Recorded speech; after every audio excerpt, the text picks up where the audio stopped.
Toby has worked on the island of Sodor for many years and knows many parts of the island very well. One part of the island he knows the best is Thomas's branch line, where he works with his faithful coach Henrietta. Another part of the island he knows very well was a little tramway north of the island, known as the Austell Tramway. When he came to Sodor, Toby worked on that little tramway for years until the buses and lorries took his work and it closed down. Luckily, Sir Tom Hatt purchased him to work on Thomas's branch line after the tank engine had a run-in with a disgruntled constable. While Toby was happy to have been saved, he couldn't help but have dark thoughts about how bad it would have been had things been different. One evening, Sir Tom Hatt came to see Toby. Now, recently, Oliver had rediscovered your old line while on a late-night mill run, which we have since restored. We're going to have a reopening party at the end of the line, and it wouldn't be right to have it without you or Henrietta. Tomorrow you will both be cleaned and polished, and we'll take some important people to the ceremony. Yes, sir, said Toby, trying his best not to show his nervousness. When Sir Tom Hatt left, Toby's face fell. What's wrong, Toby? Asked Thomas. I thought you'd be happy to be revisiting your old railway again. Toby sighed. I wish I could be happy. But whenever I think about my old line, I can't help but have bad thoughts about what could have happened had Sir Topham had not bought me. Don't think about what could have happened, Thomas said reassuringly. Be glad for what did happen. You were bought and have been working with us ever since. That's all that matters. Toby knew Thomas was right, but he was still nervous as he went to sleep.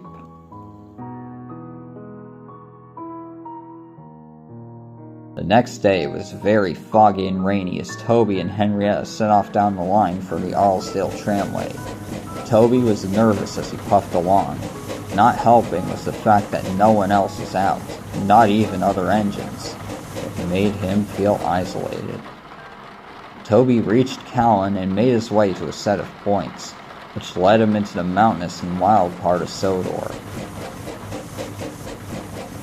The fog seemed to get thicker as Toby made his way along the first stretches of his line.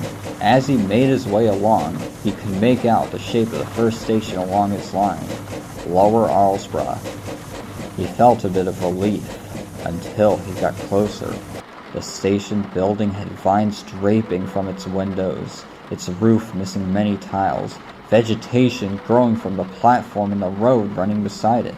The small pond had flooded, submerging the sleepers which squelched as Toby ran over them.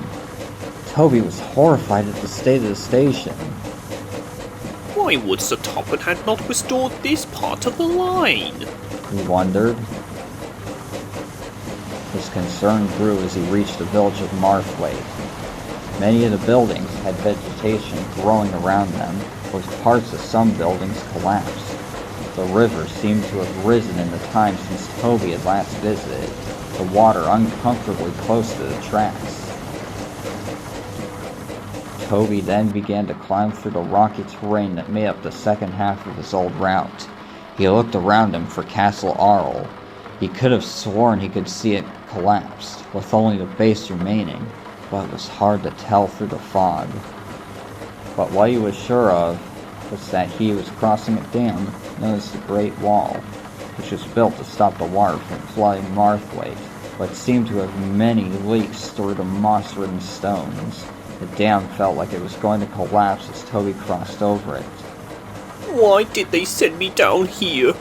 My line is in ruins! After the dam, Toby made his way around the Great Lake. He crossed a small wooden bridge. Its rotten wood creaked like it would break with Toby on it, but luckily he made it to the other side of the lake. This half of it ran under a long and tall cliff face, which Toby felt crumbling as if there was about to be a rock slide that would knock him into the lake. The fog was thicker than ever as Toby finally reached Austell End. He could just make out the station through the fog, and felt a sense of relief that his nightmarish journey was over. But it was about to get worse. He approached the station and was horrified at the decayed state of it. Vines and ivy wrapped around the building like shoelaces. The roof almost completely caved in. Moss coated the platform, which had trees and other vegetation growing out from between massive cracks and holes. But the worst was yet to come as Toby slowly passed the station and saw the shape of his old shed. He slowly approached it and came to a stop just in front of the decayed building. The shed door slowly creaked open, revealing something inside. Toby couldn't see it at first, but when he did, he felt the water in his boiler go cold as ice.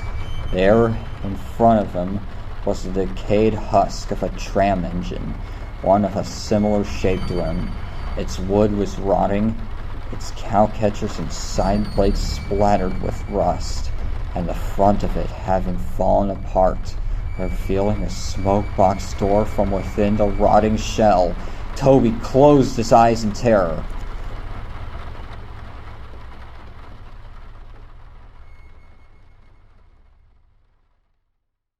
Wake up, Toby. Toby opened his eyes. He was back in the 3-row sheds at Tidmouth. His surroundings were clear as it was day. Not an ounce of fog. Come on, Toby. We'd best get you cleaned up and looking your best for the reopening, said his driver. Oh, yes, of course, Toby said, shaken from his dream. Toby and Henrietta were soon looking their best. They picked up their important passengers and set off for the Austell Tramway. Toby went through Callan Station and made his way down the old line. When he reached Lower Arlesborough, he was surprised to see that the station looked even better than it did when he was working on the tramway. The pond beside it had been filled in, and in its place was a garden full of brightly colored flowers. Toby thought it was lovely. As Toby passed Marthwaite, several people were near the tracks. They cheered as he made his way through the village. Its buildings and houses looked well kept. From there, Toby passed the ruins of Castle Arl. The castle was worn down more than it was when he had last passed it, but seeing it again made the little tram engine feel warm inside. Toby then crossed over the Great Wall. While the stones were worn and mossy, there were no leaks. Toby was so happy about the condition of the rest of his old tramway that he couldn't be nervous about the questionable state of the dam. After a short time, Toby made his way to the Great Lake. As he crossed the trestle, he could see that the timbers were brand new. They must have rebuilt this trestle, he thought to himself. Good thing too. That old thing always creaked when I went across it. As he went around the cliffside, he looked out towards the lake. They did a wonderful job restoring my old line, puffed Toby to himself. He forgot all about the nightmare he had had, and was excited to see the last stop on the line. As he pulled into Austell End, he could see that the station looked as good as new, just like how Toby remembered it. The station was decorated with banners and balloons. The banner reading, Grand Reopening. Across and over the tracks was a banner reading, Welcome Home, Toby. Below it was a large red ribbon. Toby was so happy he felt his boiler would burst. He then looked beyond them towards his old shed. As he did, he noticed a set of points, with one track leading to his shed, and another track curving away, which Oliver was on. His very important passengers climbed out of Henrietta. Sir Tom Hatt was among them.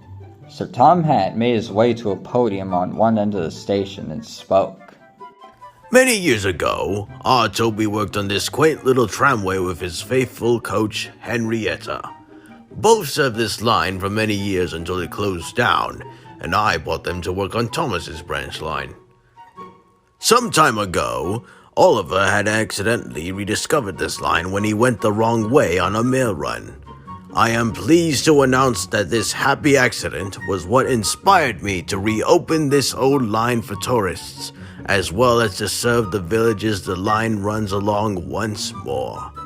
Osdale End will serve as a spot for visitors to have tea and crumpets, and given our Toby has worked on this line for many years, it is only right that he be relocated to his old stomping grounds.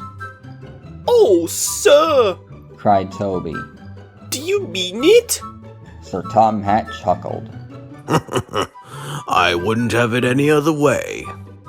I declare the Osdale Tramway reopened. Toby, puff forward and cut the ribbon.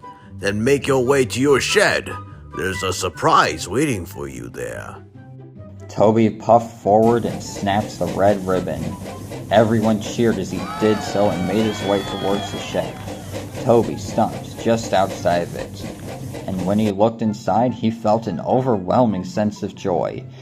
Inside were various photographs of the tramway, along with plaques detailing the history of it. When you're busy during the day, your old shed will be used as a small museum for people wanting to know the history of your old line. And as for the new addition, he said, referring to the points in the new line Oliver was on. I have extended the line to loop around and connect to Thomas's branch line, so you can get there quickly if need be.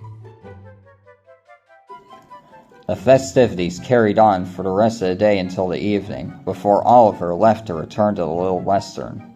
Toby spoke to him. Thank you for finding my old line. Oh, that's alright, Replied Oliver. though I don't think I'll make it a habit of getting lost and rediscovering old things. The two engines laughed, and Oliver set off for home. Toby looked towards Osdale End station and gave a blissful sigh and smile as he drifted off to sleep. Toby now works on his tramway to serve the villages along it, as well as taking visitors to see his sights along this route and to Austell End. Toby no longer has bad thoughts about his tramway or what could have happened had he not been bought.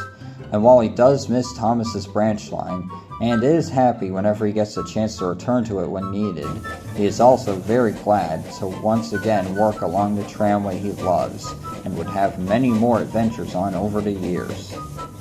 Toby was glad to be back on his old stomping grounds, and he wouldn't give them up for anything in the world.